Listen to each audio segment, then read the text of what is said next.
ಯಾವ ಒಂದು ಸರ್ಕಾರಿ ನೌಕರರಿಗೆ ಇದು ಅನ್ವಯವಾಗುತ್ತೆ? ಸೊ ಹೊರಗುತ್ತಿಗೆ ನೌಕರರಿಗೆ ಮತ್ತು ಖಾಯಂ ನೌಕರರಿಗೆ ಎರಡರಲ್ಲಿ ಯಾರಿಗೂ ಕೂಡ ಅನ್ವಯ ಆಗುತ್ತಾ ಅಥವಾ ಇಲ್ಲ? ಮತ್ತು ಇದರಿಂದ ಸರ್ಕಾರಿ ನೌಕರರಿಗೆ ಸಿಗುವಂಥ ಲಾಭ ಆದರೂ ಏನು? ಯಾಕೆ ಈ ಒಂದು KGID ಪಾಲಿಸಿಯನ್ನು ಮಾಡಿಸಲಾಗುತ್ತೆ? ಸೊ ಇದರಿಂದ ಆಗುವಂಥ ಒಂದು ಪ್ರಯೋಜನಗಳಾದರೂ ಏನು ಅಂತ ಇವತ್ತಿನ ಒಂದು ವಿಡಿಯೋದಲ್ಲಿ ನಾವು ಡಿಸ್ಕಸ್ ಮಾಡೋಣ. ಏನಕ್ಕಂದರೆ ಎಲ್ಲ ಒಂದು ಸರ್ಕಾರಿ ನೌಕರರ KGID ಕಟಾವಣೆ ಆಗುವಂಥದ್ದು ನೀವೆಲ್ಲರೂ ಕೂಡ ನೋಡಿರ್ತೀರ. ನಿಮ್ಮ ಖಾತೆಯಿಂದ ಅಥವಾ ನಿಮ್ಮ ಒಂದು ಸಂಬಳದಿಂದ ಪ್ರತಿ ತಿಂಗಳು ಕೂಡ KGIDಗಾಗಿ ಒಂದಿಷ್ಟು ಹಣ ಹೋಗ್ತಾ ಇರುತ್ತೆ. ಸೊ ಹಾಗಾದರೆ ಈ ಒಂದು ಹಣದ ಉಪಯೋಗ ಯಾವ ರೀತಿ ಆಗುತ್ತೆ? ಅಥವಾ ನೀವು ಇನ್ನು ಮುಂದೆ ಸರ್ಕಾರಿ ನೌಕರಿಗೆ ಸೇರ್ತಾ ಇದ್ರೆ, ಇನ್ನೂ ಕೂಡ ನೀವು ಸೇರಿಲ್ಲ ಆದರೆ ಮುಂದೆ ನೀವು ಸೇರ್ತೀರಾ ಅಂದರೆ ನಿಮಗೂ ಕೂಡ KGID ಅನ್ನೋ ಒಂದು ಸಂಬಳದಲ್ಲಿ ಕಟಾವಣೆ ಆಗುವಂಥದ್ದು. ಸೊ ಅದು ಕಂಪಲ್ಸರಿ ಇರುತ್ತೆ. ಸೊ ಅದು ಕರ್ನಾಟಕ ಸರ್ಕಾರದ ಕಡೆಯಿಂದ ಇರುವಂಥ ಒಂದು ಪಾಲಿಸಿ. ಸೊ ಏನಿದು ಒಂದು ಪಾಲಿಸಿ? ಇದರಿಂದ ಯಾವ ರೀತಿಯಾದಂಥ ಒಂದು ಸಾಲವನ್ನು ಪಡಿಬೋದು? ಸೊ ಫಾರ್ ಎಕ್ಸಾಂಪಲ್, ನೀವು ಯಾವುದೇ ಒಂದು ಪ್ರೈವೇಟ್ ಬ್ಯಾಂಕಿಂದ ಸಾಲ ಪಡೆದ್ರೆ ಪ್ರತಿ ತಿಂಗಳು ಅದಕ್ಕೆ EMIನ ಕಟ್ಟಬೇಕಾಗುತ್ತೆ. ಬಡ್ಡಿಗೆ ಚಕ್ರ ಬಡ್ಡಿಯನ್ನು ಹಾಕಿ ತುಂಬ ಹಣವನ್ನು ವಸೂಲಾತಿ ಮಾಡಲಾಗುತ್ತೆ. ಯಾವುದೇ ಒಂದು ಪ್ರೈವೇಟ್ ಬ್ಯಾಂಕ್ ಅಂತ ಇಟ್ಕೊಳ್ಳಿ, HDFC, ICICI, ಯಾವುದೇ ಒಂದು ಪ್ರೈವೇಟ್ ಬ್ಯಾಂಕ್, ಆಕ್ಸಿಸ್ ಬ್ಯಾಂಕ್ ಆಗಿರ್ಬೋದು. ಆದರೆ ಈ ಒಂದು KGIDಯ ಸಾಲ ಸಂಪೂರ್ಣವಾಗಿ ಶೂನ್ಯ ಬಡ್ಡಿ ದರದಲ್ಲಿ ನೀಡಲಾಗುತ್ತೆ. ಬಟ್ ಮ್ಯಾಕ್ಸಿಮಮ್ ಎಷ್ಟು ನೀಡ್ತಾರೆ ಅನ್ನೋದು ಕೂಡ ಒಂದು ಪ್ರಶ್ನೆ ಇರುತ್ತೆ. ಫಾರ್ ಎಕ್ಸಾಂಪಲ್, ನೀವು 10 ಲಕ್ಷ ಬೇಕಂದ್ರೆ ಅಷ್ಟು ನೀಡೋಕ್ಕಾಗಲ್ಲ. ಸೊ ಅದಕ್ಕೊಂದು ಲಿಮಿಟ್ ಇದೆ. ಆ್ಯಂಡ್ ಆ ಒಂದು ಝೀರೋ ಬಡ್ಡಿ ದರದ ಸಾಲವನ್ನು ಯಾವ ರೀತಿಯಾಗಿ ಪಡೆಯೋದು?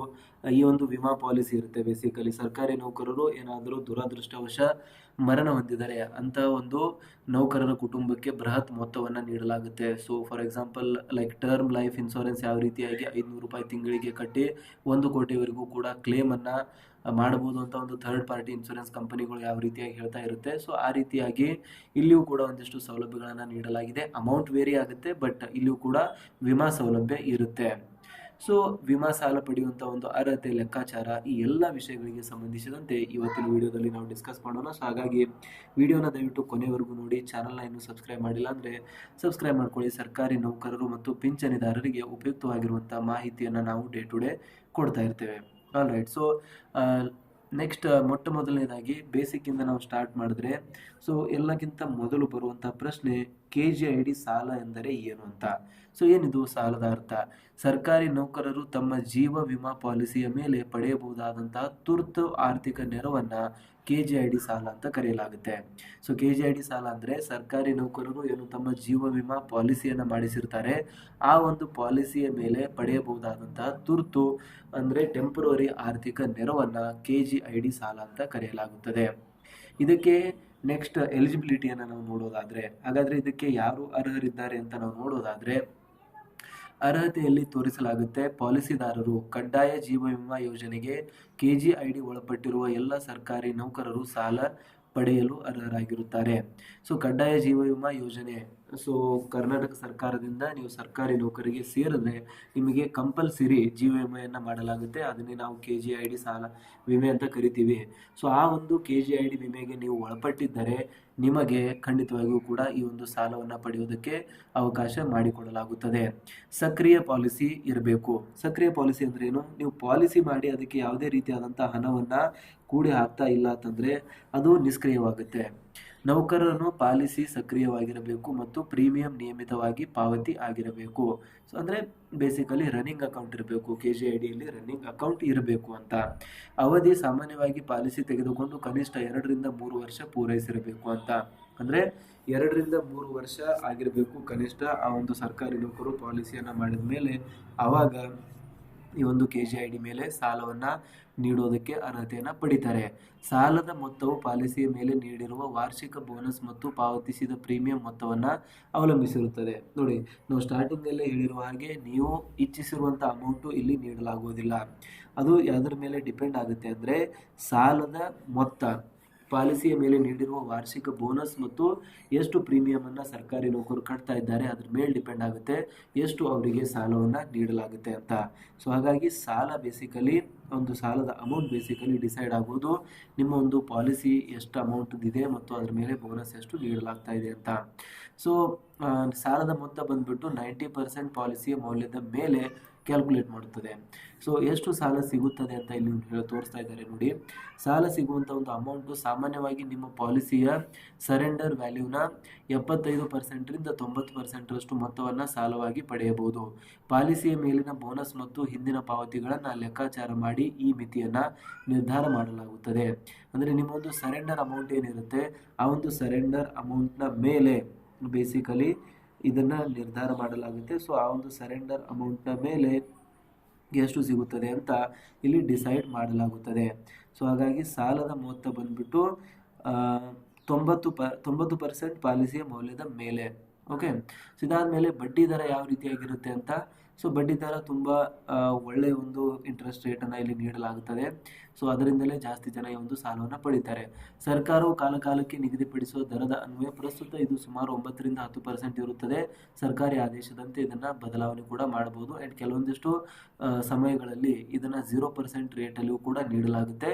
ಸೊ ಅದು ಕೂಡ ಒಂದು ಪ್ರಾವಿಷನ್ ಇರುವಂಥದ್ದು. ಬಡ್ಡಿಯನ್ನು ಸರಳ ಬಡ್ಡಿ ಸಿಂಪಲ್ ಇಂಟ್ರೆಸ್ಟ್ ಅಥವಾ ನಿಯಮಾನುಸಾರ ವಾರ್ಷಿಕವಾಗಿ ಲೆಕ್ಕ ಹಾಕಲಾಗುತ್ತದೆ.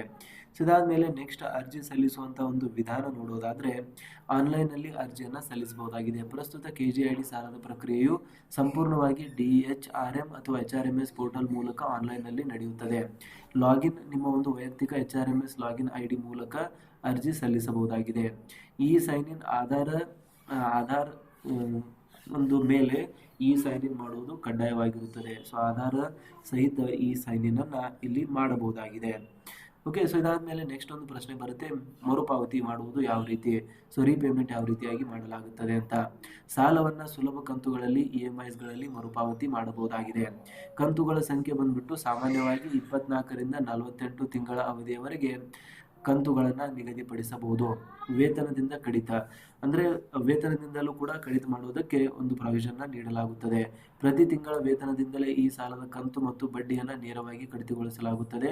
ನಿಮ್ಮ DDO drawing and dispersing officer ಮೂಲಕ ಈ ಪ್ರಕ್ರಿಯೆ ನಡೆಯುತ್ತದೆ. ನೀವು ಸಾಲ ಪಡೆದ ಮೇಲೆ DDO ಅಧಿಕಾರಿಗಳು ನಿಮ್ಮ ಒಂದು ವೇತನದಿಂದಲೇ ಪ್ರತಿ ತಿಂಗಳು ಅದರ ಒಂದು ಬಡ್ಡಿ ಮತ್ತು ಕಂತನ್ನು ಕಟಾವು ಮಾಡುತ್ತಾರೆ EMI ರೂಪದಲ್ಲಿ. ಇದಾದಮೇಲೆ ಪ್ರಮುಖ ನಿಯಮಗಳ ಬಗ್ಗೆ ನಾವು ಮಾತನಾಡುವುದಾದರೆ ನಿಕಟತೆ. ಒಂದು ಸಾಲವನ್ನು ಪೂರ್ಣವಾಗಿ ತೀರಿಸುವವರೆಗೆ ಅಥವಾ ಅದರ ಅವಧಿ ಮುಗಿಯುವವರೆಗೆ ಹೊಸ ಸಾಲಕ್ಕೆ ಅರ್ಜಿ ಸಲ್ಲಿಸಲು ಮಿತಿ ಇರಬಹುದು. ಆ್ಯಂಡ್ ವಿಮೆ ರಕ್ಷಣೆ. ಸಾಲ ಪಡೆದರೂ ನಿಮ್ಮ ವಿಮೆಯ ಪಾಲಿಸಿ ರಕ್ಷಣೆಯು ಮುಂದುವರಿಯುತ್ತದೆ. ಒಂದು ವೇಳೆ ಸಾಲ ಬಾಕಿ ಇದ್ದು ಪಾಲಿಸಿದಾರರು ಮರಣ ಹೊಂದಿದರೆ ಬಾಕಿ ಸಾಲವನ್ನು ಕ್ಲೇಮ್ ಮೊತ್ತದಿಂದ ಕಡಿತಗೊಳಿಸಿ ಬಾಕಿ ಹಣವನ್ನು ನಾಮಿನಿಗೆ ನೀಡಲಾಗುತ್ತದೆ. ಸೊ ನೋಡಿ, ಸರ್ಕಾರಿ ನೌಕರರು ಒಂದು ಆಕಸ್ಮಿಕವಾಗಿ ಮರಣ ಹೊಂದಿದ್ದಾರೆ ಆ್ಯಂಡ್ ಅವರು ಒಂದು ಲೋನನ್ನು ಕೂಡ ಪಡೆದಿದ್ದರೆ ನಿಮ್ಮ ಒಂದು ಕ್ಲೇಮ್ ಅಮೌಂಟ್ ಏನಿರುತ್ತೆ ಆ ಒಂದು ಕ್ಲೇಮ್ ಅಮೌಂಟ್ 50 ಲಕ್ಷ ಇದೆ ಅಂತ ಅಂದ್ಕೊಳ್ಳಿ. ಅದರಲ್ಲಿ 10 ಲಕ್ಷ ಇನ್ನೂ ಕೂಡ ಸಾಲ ಬಾಕಿ ಇದ್ದರೆ 50 ಲಕ್ಷದಿಂದ 10 ಲಕ್ಷವನ್ನು ವಜಾ ಮಾಡಲಾಗುತ್ತೆ. ನಿಮಗೆ 40 ಲಕ್ಷ ರೂಪಾಯಿಯನ್ನು ಇಲ್ಲಿ ನೀಡಲಾಗುತ್ತೆ ಅಂತ ಹೇಳ್ತಿದ್ದಾರೆ. ಸೊ ಸಾಲ ಪಡೆಯುವ ಅನುಕೂಲಗಳ ಬಗ್ಗೆ ನಾವು ಮಾತನಾಡುವುದಾದರೆ ಸೊ ಸಾಲ ಪಡೆಯುವ ಅನುಕೂಲಗಳು ಕೆಲವೊಂದಿದೆ. ಸೊ ಸುರಕ್ಷತೆ. ಇದು ಸರ್ಕಾರಿ ಸಾಲವಾಗಿರುವುದರಿಂದ ಸುರಕ್ಷಿತವಾಗಿರುವಂಥದ್ದು. ಸರಳತೆ. ಬ್ಯಾಂಕ್ ಸಾಲಕ್ಕಿಂತ ಪ್ರಕ್ರಿಯೆ ತುಂಬ ವೇಗವಾಗಿರುತ್ತದೆ ಮತ್ತು ಬೇಗ ಸಾಲವನ್ನು ನೀಡಲಾಗುತ್ತದೆ. ಸಮಯ. ಆನ್ಲೈನ್ ಮೂಲಕ ಕೆಲವೇ ದಿನಗಳಲ್ಲಿ ಸಾಲದ ಒಂದು ವಿತರಣೆಯನ್ನು ಮಾಡಲಾಗುತ್ತದೆ ಅಂತ ಹೇಳ್ತಿದ್ದಾರೆ. ಸೊ ಹಾಗಾಗಿ KGIDಯಲ್ಲಿ ನೀವೇನಾದರೂ ವಿಮೆಯನ್ನು ಹೊಂದಿದರೆ ನಿಮಗೆ ಸಾಲ ಪಡೆಯೋದಕ್ಕೆ ಒಂದು ಈಸಿಯಾಗಿರುವಂಥ ಆಪ್ಷನ್ ಕರ್ನಾಟಕ ಸರ್ಕಾರದಿಂದಲೇ ನೀಡಲಾಗಿದೆ. ಆ್ಯಂಡ್ ಇದ್ರ ಬಗ್ಗೆ ನಿಮಗೇನು ಅನಿಸುತ್ತೆ ದಯವಿಟ್ಟು ಕಮೆಂಟಲ್ಲಿ ತಿಳಿಸಿ. And that's it in this video. Basically ನಾವು KGID ಸಾಲವನ್ನು ಯಾವ ರೀತಿ ಪಡೆಯೋದು ಮತ್ತು ಅದಕ್ಕೆ ಸಂಬಂಧಿಸಿದಂಥ ಒಂದು ಕಟ್ಟುನಿಟ್ಟಿನ ಆದೇಶಗಳ ಬಗ್ಗೆ, ಮರುಪಾವತಿಯ ಬಗ್ಗೆ ಮತ್ತು ಎಷ್ಟು ಅಮೌಂಟನ್ನು ಪಡಿಬೋದು ಈ ಎಲ್ಲ ಒಂದು ವಿಷಯಗಳ ಬಗ್ಗೆ ಡಿಸ್ಕಷನ್ನ ಮಾಡಿದ್ದೇವೆ. ಸೊ ಇದೇ ಒಂದು ವಿಡಿಯೋನ ಒಂದು PDF ಅಥವಾ ಈ ಒಂದು ಫೈಲ್ ನಿಮಗೆ ಬೇಕು ಅಂದರೆ ದಯವಿಟ್ಟು ಕಮೆಂಟಲ್ಲಿ PPT ಅಂತ ಟೈಪ್ ಮಾಡಿ. ನಿಮಗೆ ಈ ಒಂದು ಲಿಂಕನ್ನು ಕೂಡ ನಾವು ನೀಡ್ತೇವೆ ಅಥವಾ PPT ಡೈರೆಕ್ಟ್ ಫೈಲನ್ನು ಕೂಡ ನಿಮಗೆ ತಲುಪಿಸುವಂಥ ಒಂದು ಪ್ರಯತ್ನವನ್ನು ಮಾಡ್ತೇವೆ. ಸೊ KGID ಸಾಲವು ನೌಕರರ ತುರ್ತು ಅಗತ್ಯಗಳಿಗೆ ಅತ್ಯಂತ ಸಹಕಾರಿಯಾಗಿದೆ. ಹೆಚ್ಚಿನ ಮಾಹಿತಿಗಾಗಿ ನಿಮ್ಮ ಒಂದು DDO ಕಚೇರಿಯನ್ನು ಕೂಡ ನೀವು ಸಂಪರ್ಕಿಸಬಹುದು. ಧನ್ಯವಾದಗಳು. ಸೊ ಬೇಸಿಕಲಿ ಈ ಒಂದು ಮಾಹಿತಿ ತುಂಬ ಇಂಪಾರ್ಟೆಂಟ್ ಆಗಿರುವಂಥದ್ದು. KGID ಸಾಲ ಪಡಿಬೇಕು ಅಂದರೆ ಯಾವ ರೀತಿಯಾದಂಥ ಒಂದು ಆನ್ಲೈನ್ ಅರ್ಜಿ ಪ್ರಕ್ರಿಯೆ ಇರುತ್ತೆ ಮತ್ತು ಸರ್ಕಾರಿ ನೌಕರರು ಯಾವೆಲ್ಲ ಸೌಲಭ್ಯಗಳಿಗೆ ಇಲ್ಲಿ ಎಲಿಜಿಬಲ್ ಆಗಿರ್ತಾರೆ ಅನ್ನೋದನ್ನು ನಾವು ಇವತ್ತಿನ ವಿಡಿಯೋದಲ್ಲಿ ಡಿಸ್ಕಸ್ ಮಾಡಿದ್ದೇವೆ.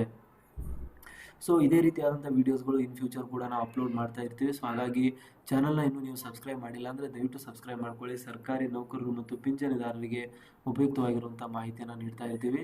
ಸಿಗೋಣ ಸ್ನೇಹಿತರೆ ಮುಂದಿನ ವೀಡಿಯೋದಲ್ಲಿ. ಜೈ ಹಿಂದ್, ಜೈ ಕರ್ನಾಟಕ.